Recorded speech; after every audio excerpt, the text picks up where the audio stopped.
예, 할렐루야 샬롬 하고 우리 인사합니다. 할렐루야 샬롬 샬롬 샬롬 샬롬 샬롬. 하나님 사랑합니다. 여러분 주 안에서 사랑합니다. 오늘 여호수아 7장 1절에서 15절까지 우리 함께 읽었습니다.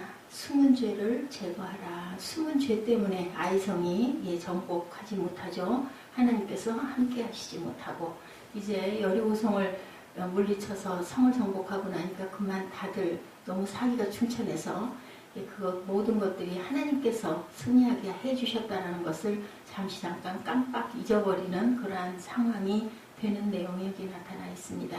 그래서 그만 6장에서 그 전리품들을 절대로 야훼의 곳간에 두라 했는데 누가 그랬어요? 아간이 그것을 자기 것으로 잠깐 해가지고 자기의 장막 안에다가 묻어두는 그런 사건이 일어난 것을 하나님께서 보시고 그것 때문에 진노하셨죠. 그래서 여호수아와 장군들에게 함께하지 않고 말씀하시지도 않았는데 그만 여호수아도 그것을 하나님께 묻고 기도하지 않고 자기 마음대로 그냥 정탐꾼을 보냈다가 2~3천 명만 올려보내소서. 이제 아이성은 여리고성보다 상당히 높은 위치에 있습니다. 여리고성이 어제 저희들 말씀 나눌 때 낮은 위치에 있다고 그랬죠. 그렇기 때문에 그 여리고성을 정복하고 나서 이제 아이성까지는 올라가야 되니까 그 많은 숫자 올려보내지 말고 그 2~3천 명만 올려보내면 그 성은 금방 점령할 것입니다. 정탐꾼의 얘기를 그대로 듣고 그만 그래 그렇겠구나 하고는 그냥 그 숫자를 올려보냈다가 누가 36명이 죽임을 당하죠. 많은 숫자는 아니었어요. 그런데 그 죽임 당함으로 인하여 이스라엘 백성들은 그만 어떻게 됐다고요? 그냥 너무나 기가 죽어버리는 그런 사건이 오늘 말씀에 나타나 있습니다. 우리 본문 읽었을 때 어떻게 됐어요? 아이 사람이 그들을 36명쯤 쳐 죽이고 5절이죠. 성문 앞에서부터 스바림까지 쫓아가 내려가는 비탈에서 쳤으므로 백성이 마음이 녹아 물같이 됐다. 완전히 흐물흐물 주저앉아 버렸다는 그런 얘기입니다. 그러자니 6절부터 여호수아는 옷을 찢고 이스라엘 장로들과 함께 야훼 궤 앞에서 땅에 엎드려 머리에 티끌을 뒤집어 쓰고 저물도록 있다가 티끌을 뒤집어 쓰고 기도했다고 하지 않고 그냥 저물도록 있다가 억울하고 분하고 원통하고 창피하고 이걸 도대체 어떻게 해? 왜 우리를 여기를 불러들여가지고 이렇게 하나님께서 함께 해주시겠다고 너희에게 그 땅을 주겠다고 하시더니 이 작은 성을 정복하지 못하고 그들이 우리를 얼마나 비웃겠어? 이런 분에 못 이겨서 장로들과 함께 옷을 찢고 머리에 티끌을 뒤집어 쓰고 엎드려 있다가 이제 드디어 7절부터 여호수아가 그 불만을 토로하는 내용이 나타납니다. 이르되 슬프도소이다 주 야훼 어찌하여 이 백성을 인도하여 요단을 건너게 하시고 우리를 아모리 사람의 손에 넘겨 멸망시키려 하셨나이까. 우리가 요단 저쪽을 만족하게 여기 거주했다면 좋을 뻔한 괜히 요단강 건너왔습니다. 그쪽에 살 걸 그랬어요. 이제 이 얘기예요. 후회하죠. 8절에 주여 이스라엘이 그의 원수들 앞에서 돌아섰으니 내가 무슨 말을 하오리까. 이스라엘 백성이 이스라엘 군병들이 치러 갔다가 그냥 그들에게 등을 돌리고 도망을 왔으니 어찌하면 좋으리까. 그렇게 얘기하니 가나안 사람과 이 땅의 모든 사람들이 듣고 우리를 둘러싸고 우리 이름을 세상에서 끊으리니 주의 크신 이름을 위하여 어떻게 하시려 하나이까. 그들이 우리를 다 죽일 건데 주의 그 크신 이름으로 우리를 어떻게 하면 좋겠습니까? 어떻게 생각하고 계십니까? 이 얘기를 하고 있습니다. 그랬더니 이제 10절에 여호와께서 여호수아에게 말씀하시는 게 나타나죠. 일어나라 어찌하여 같이 어찌하여 합니다. 누구도 여호수아도 여호와여 어찌하여 이 백성들을 인도하여 요단을 건너게 하셨습니까? 그런데 10절에서 여호와께서 여호수아에게 이르시되 일어나라 어찌하여 이렇게 엎드려 있느냐. 똑같이 말씀 받아서 말씀하시죠. 그리고 이제 말씀하죠. 11절에 이스라엘이 범죄하여 내가 그들에게 명령한 나의 언약을 어겼다. 또한 그들이 온전히 바친 물건을 가져다가 도둑질하며 속이고 그것을 그들의 물건들 가운데 두었느니라. 훔쳐갔다는 거예요. 그리고 속였다. 절대 안 가져갔다 거짓말을 하고 자기의 배를 채웠다라는 얘기를 합니다.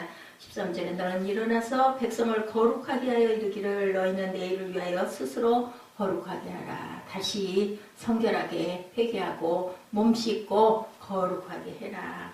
내일을 위하여 의미 있는 말씀을 하시죠. 예, 이스라엘의 하나님 야훼의 말씀에 이스라엘아 너희 가운데 온전히 바친 물건이 있나니 너희가 그 온전히 바친 물건을 너희 가운데서 제하기까지는 내 원수들 앞에 능히 맞서지 못하리라. 원수들과 싸우지 못할 거다. 싸워봐야 죽는 거죠. 진다라는 얘기를 하십니다.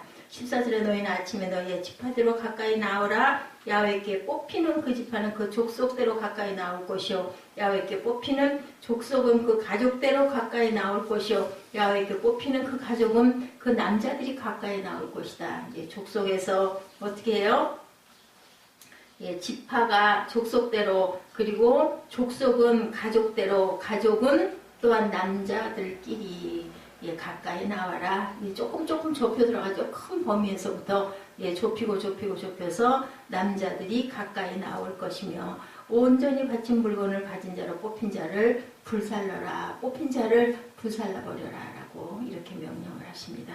예, 그리고 예, 그와 그의 모든 소유를 그리해라. 예, 그 사람만 그렇게 할 게 아니라 소유까지 그리고 짐승도 그죠? 이는 야훼의 언약을 어기고 이스라엘 가운데 망령된 일을 행하였습니다 하셨다 하라. 망령됐다라는 건 뭐예요? 아주 망할 짓을 했다라는 거죠. 어디가 망해요? 예, 민족이 망하고 백성이 망하고 그리고 가족이 멸망하는 사건이다. 우리 이렇게 살다 보면 실패할 때가 있습니다. 내가 잘 진단했는데도 불구하고 예, 그렇게 될 때가 있어요. 크든 작든 실패를 경험하지 않는 사람은 없을 거예요. 인생에 살아오면서. 그런데 중요한 거는 예, 실패에는 원인이 있다는 걸 우리가 알아야 된다. 실패했다고 여호수아처럼 죄 뒤집어 쓰고 그죠? 머리에다가 그 짚을 잔뜩 뒤집어 쓰고 엎드려가지고 분해하고 씩씩해하고 고개를 쳐박고 있어서 될 일이 아니고 어떻게 해서 이런 일이 일어났나를 생각할 줄 알아야 되겠죠. 그래야 다음에 그런 일이 또 일어났을 때 대비할 수 있고 승리할 수 있기 때문이다. 왜 그랬을까? 이유는 분명히 있을 건데 열심을 내지 않았나? 아니면 내가 게을렀나? 확고한 결단이 부족해서 시기를 놓친 건 아닌가? 지나치게 또한 욕심을 부렸기 때문은 아닌가? 이런 것들을 잘 점검해 봐야 된다. 정확하게. 그죠? 너무 자기를 이렇게 보호하려고 하지 말고 정확한 진단을 해야 합니다.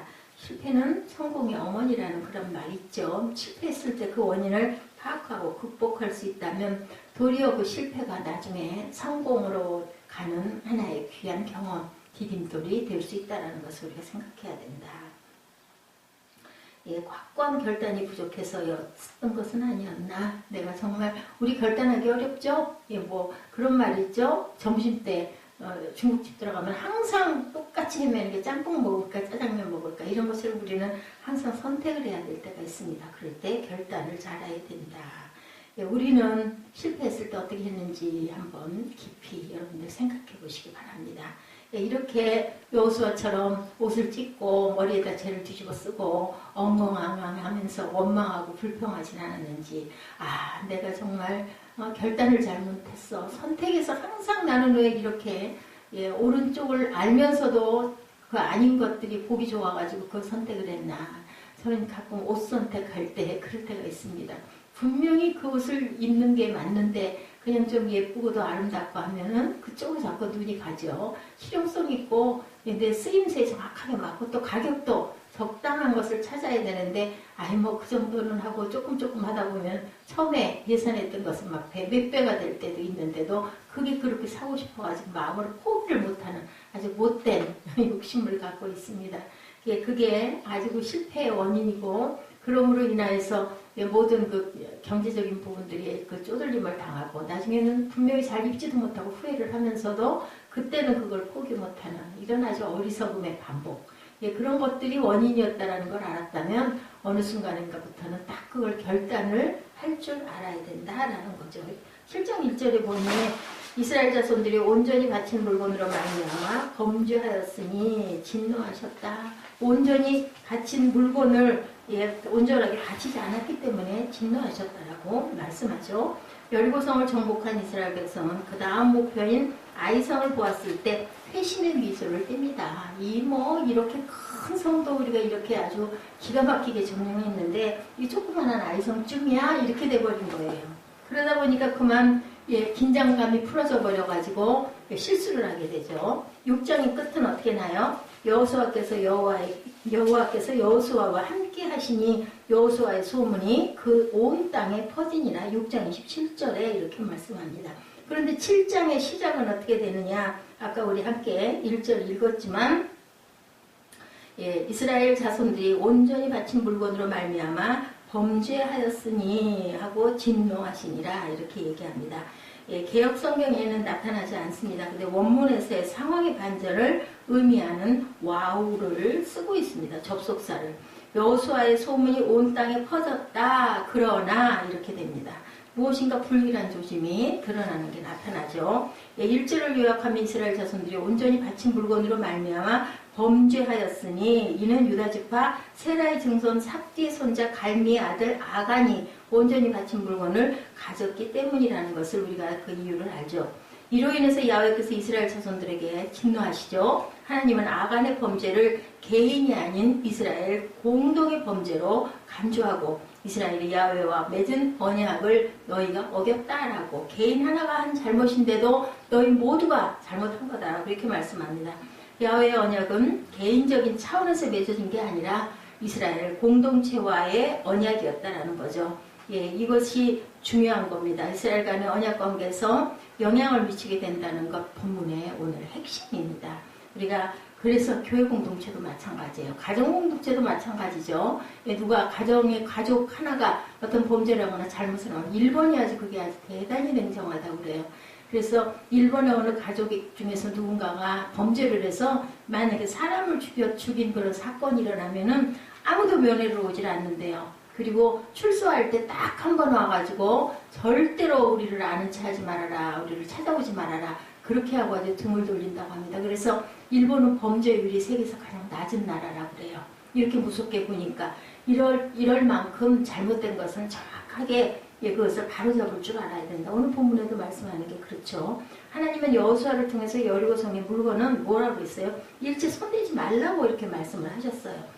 그런데도 불구하고 그만 아간이 욕심을 부린 거죠. 한 사람의 죄가 이스라엘 전체를 오염시킬 수 있게 하나님은 아간의 죄로 인하여 이스라엘 백성 전체에게 진노하셨다라는 것. 한 사람 아담이 잘못함으로 인하여 범죄가 들어오죠. 그렇게 돼가지고 사망으로 이르는 그 결과와 똑같은 얘기입니다. 7장 2절에서 5절에 2~3천 명만 올라가 아이를 치게 하소서 이렇게 하죠. 백성의 마음이 녹아 그러고 나서는 물같이 되어버렸다. 2~3천 명 올라가서 치게 하소서 했는데 올라가서 싸운 부분이 하나도 나와 있질 않아요. 보면 그냥 올라갔는데 어떻게 됐어요? 여호수아에게 돌아가 그 얘기인데 2~3천 명만 올라가서 아이를 치게 하소서. 그들은 소수이니 모든 백성을 그리로 보내어 수고롭게 하지 마소서 함으로 4절에 백성 중 3천 명쯤 그리로 올라갔다가 아이 사람 앞에서 도망하니 싸워서 어떻게 됐다 이런 얘기는 하나도 없어요. 그냥 갔다가 도망가기 바빴다라는 거죠. 그리고 5절에는 아이 사람이 그들을 36명쯤 2~3천 명이 안에서 36명 죽인 거 아무것도 아니거든요. 36명쯤 쳐 죽이고 성문 앞에서부터 스바림까지 쫓아가 내려오는 비탈에서 쳤으므로 백성이 마음이 녹아 물같이 돼 간장이 그냥 녹았다는 거예요. 아주 그냥 어이쿠나 큰일 났다. 그러니까 전혀 싸워보지도 못하고 그냥 주랭낭을 놓은 사건이 여기 나타나 있는 거죠. 그래서 본이 6절에서 9절에도 우리들에게 주시는 교훈이 있습니다. 여호수아는 아이성을 공격할 때 하나님의 뜻을 묻지 않았어요. 그냥 정탐꾼들의 얘기에 동의하는 부분이 바로 나옵니다. 여리고성 정탐할 때 하나님의 말씀을 듣고 여호수아가 그 말씀을 그 백성들에게 전달하는 그런 내용이 쭉 나오죠. 근데 여기는 그런 부분이 하나도 없어요. 그러고 나서는 그렇게 쫓김을 당하고 전혀 엉뚱당도 않게 지고 돌아온 거를 보고는 그냥 씩씩거리는 부분이 나와 있습니다. 회개의 자세가 아니고 하나님께 무언의 항의를 옷을 찢고 죄를 뒤집어 쓰고 엎어져 있다가 시작이 된 게 뭐예요? 슬프다 쏘이다 하고는 그렇게 고백을 하는 부분이 7절인가요? 나타나죠. 주여 이스라엘 그 원수들 앞에서 돌아섰으니 내가 무슨 말을 하오리까? 그리고 7절에서는 이르도 슬퍼도소이다. 8절에서는 어떻게 하면 좋습니까? 가나안 사람과 이 땅의 모든 사람들이 듣고 우리를 둘러싸고 우리 이름을 세상에서 이제 끊어버리니, 세상에서 우리 이름 끊었다는 건 뭐예요? 다 죽여서 죽어버릴 건데, 그러면 하나님 그 크신 이름 어떻게 할 거예요? 우리 분명히 가나안 땅 정복해서 차지하게 해주시겠다고 했는데 이렇게 돼버렸으니 어떡합니까? 하나님께서 10절에 말씀하시죠. 야훼께서 여호수아에게 이르시되 이리하여 일어나라 어찌하여 이렇게 엎드려 있느냐. 7절에서는 여호수아가 하나님께 이르되 슬프도소이다 주 여호와여 어찌하여 이 백성을 인도하여 요단을 건너게 하시고 우리를 요단 저쪽에 살게 하셨으면 이런 일 없지 않겠습니까? 원망하는 부분이 나타나요. 하나님 심정은 아무것도 생각하지도 않고 우리가 그러고 있지 않는가. 10절에 똑같이 하나님께서 받으시죠. 일어나라. 너 어찌하여 그렇게 엎드려 있느냐. 일어나야 될 거 아니냐. 그리고 이제 이유를 못 알아듣고 못 깨달으니까 말씀하시죠. 참 좋으신 하나님이에요. 11절에 이스라엘이 범죄했다. 내가 그들에게 명령한 나의 언약을 어겼으며 또한 그들이 온전히 바친 물건을 가져가고 도둑질하며 속이고 그것을 그들의 물건들 가운데 두었느니라. 그래서 내가 이렇게 화가 난 거다. 그러므로 이스라엘 자손들이 그들의 원수 앞에 능히 맞서지 못하고 그 앞에서 돌아섰나니 이는 그들도 온전히 바친 것이 됨이라. 온전히 바친 물건을 너희 중에서 멸하지 아니하면 내가 다시 너희와 함께 있지 아니할 것이다 라고 결론을 딱 얘기해 주시는 거죠. 이렇게 여호수아는 어찌하여 멸망시키려 하셨나이까? 내가 무슨 말을 하오리까? 어떻게 하시려나이까? 7절, 8절, 9절에 계속 이렇게 어찌하여 무슨 말을 내가 어떻게 하겠습니까? 항의하는 거예요. 항의. 기도하고 회개하고 깨닫고 순종하고 더욱더 낮아지는 엎드린 모습이 아니고 어떻게 여호수아가 이럴 수가 있을까?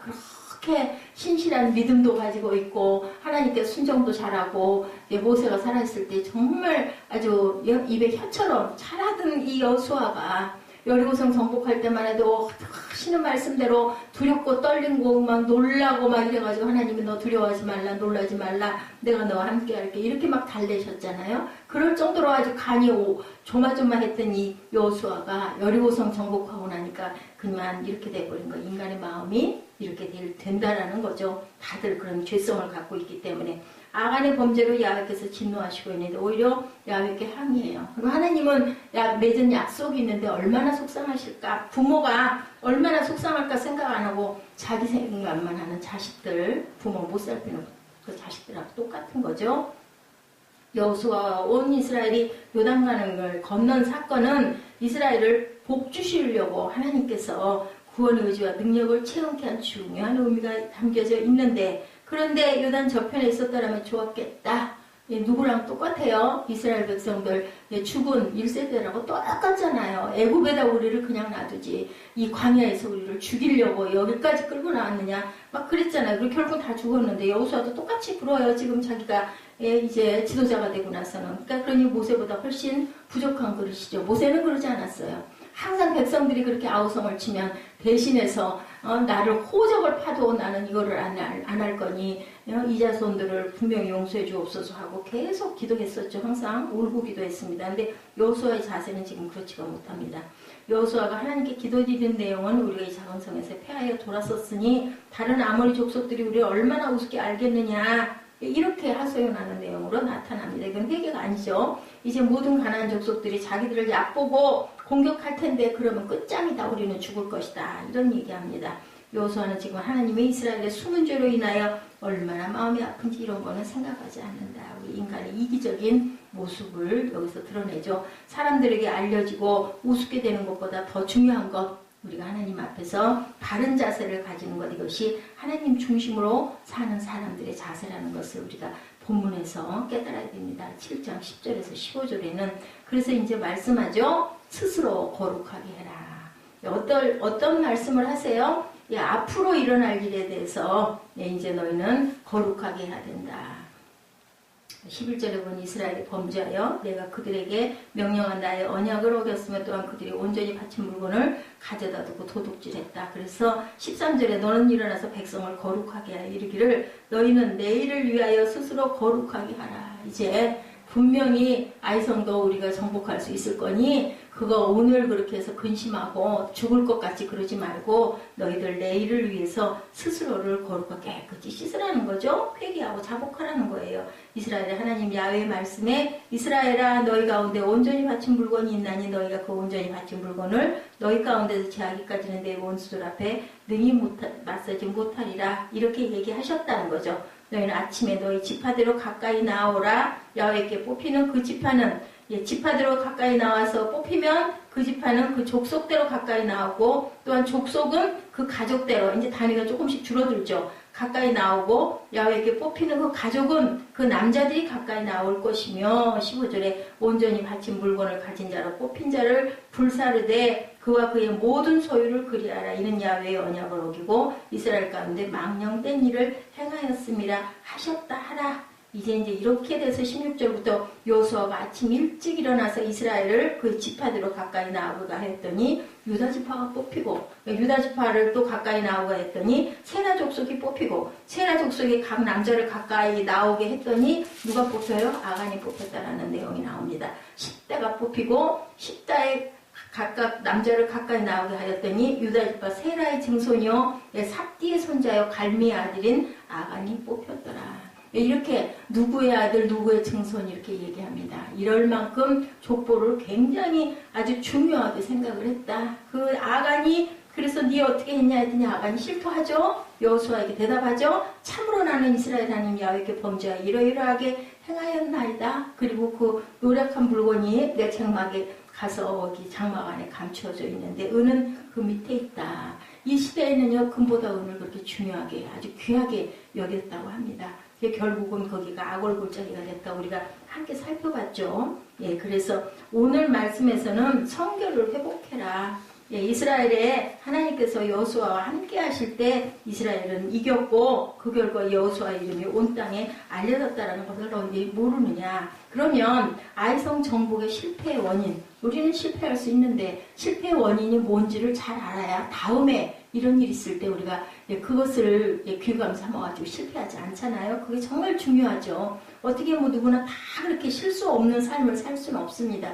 그러면 뭐가 문제였는지, 내가 게을렀는지, 판단력이 흐렸는지, 아니면 누구 흉내를 내느라고 그랬는지, 정확하게 기도를 안 했는지, 정확하게 계획을 하지 않았는지, 이런 거를 우리가 살펴봐야 된다. 아주 면밀하게 검토해야 된다. 실패한 건 실패한 거고. 첫 번째, 아이성 정복의 실패의 원인이죠. 이스라엘이 아이성 전투에서 참담한 패배를 경험한 것은 첫째는 아까도 얘기했지만 여호수아부터 장로들까지 기도하지 않았다. 그리고 그냥 자신의 생각대로 올라가서 정탐하고 와서 정탐꾼들이 하는 얘기대로 그대로 2, 3천 명만 올려보내서서 높죠. 지대가 아이성이 여리고성이 낮았기 때문에 그 높이를 올라가야 되니까 힘들게 다 올라갈 거 뭐 있습니까? 조그마한 그거 성 얼마든지 아무것도 아닙니다. 그 말 그대로 따라서 하나님께 기도해보지도 않고 그냥 그것을 아이의 그냥 답이라고 생각을 한 거죠. 뭐예요? 사람의 이성의 마음이 들어와 버린 거예요.